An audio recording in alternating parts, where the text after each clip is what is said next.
Well, high school DxD episode 7 of Born season 3. what can we say about this? So many things happens that I cannot even remember them all together. I already had forgotten the first one. First of all, we saw a video on Cyborg brutally defeating that problem child that was in episode 2. And he did it all with martial arts. that guy. He is extremely awesome. Elsewhere, the Diodora Astaroth, that apparently has been ranked as the scrappy of this show, visits and still persists to take Ashia, even now offering to trade one of his nuns for her. Even though the president doesn't raise her voice, Issei can feel her anger.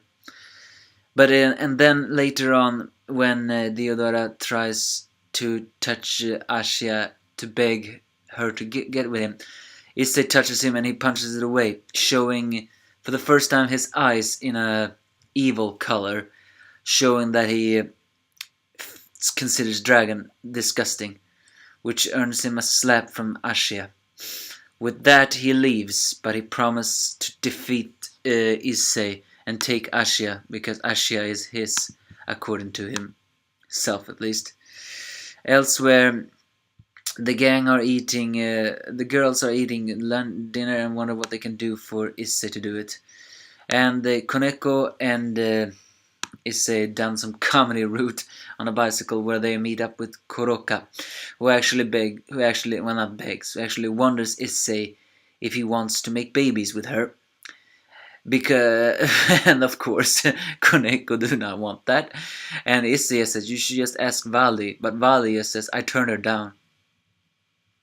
You turn her down? A girl like that? I mean, as of course, some girls, even though they are extremely sexy, are not exactly that being drawn to have sex with. But Vali, well, I think he's one of the only few guys who is not interested in sex. I mean, I'm surprised Issei didn't say, what, are you gay or something?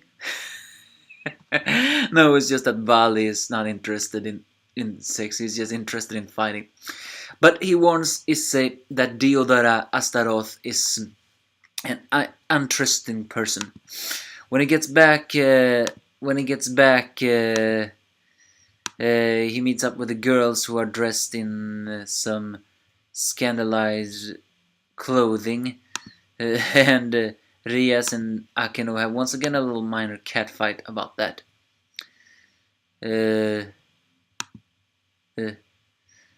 But there is a darkness in the air, as someone is secretly planning things. Elsewhere, Issei also promises Zenobia that if he ever forms his own peerage, then he will take her with him. And after many mysterious things, Sir Lucifer and Azazel have discovered that there might be a connection to Diodora's rising power. Apparently, his family died very young. When they get into the rating game, it turns out that this is not a rating game. Diodora has allied himself with Chaos Brigade, finally confirming his evil intentions. Take Ashia in a degrading way, mind you, and promise to make her do that right in his face. As Chaos Brigade attack, Odin appears after shaking Akeno's panties, of course, and repels Chaos Brigade just like that. As the gang rushes to the chapel in order to rescue Ashia and teach Diodora a lesson, their fury have reached the climax. Things are now heating up again. However, I feel this episode was a bit rushed. So many things, didn't really feel out of place, but it felt like it went like that. A lot of people complain about the season 3 that it was combining so many books in one, and I could sometimes agree with this episode. It felt extremely fast. It didn't really feel the awesomeness that was in the other. Next, we are promising a temple, and we saw a familiar face, Frido, the The homicidal, acts crazy, over-the-top, hammy priest is apparently appearing in the next episode.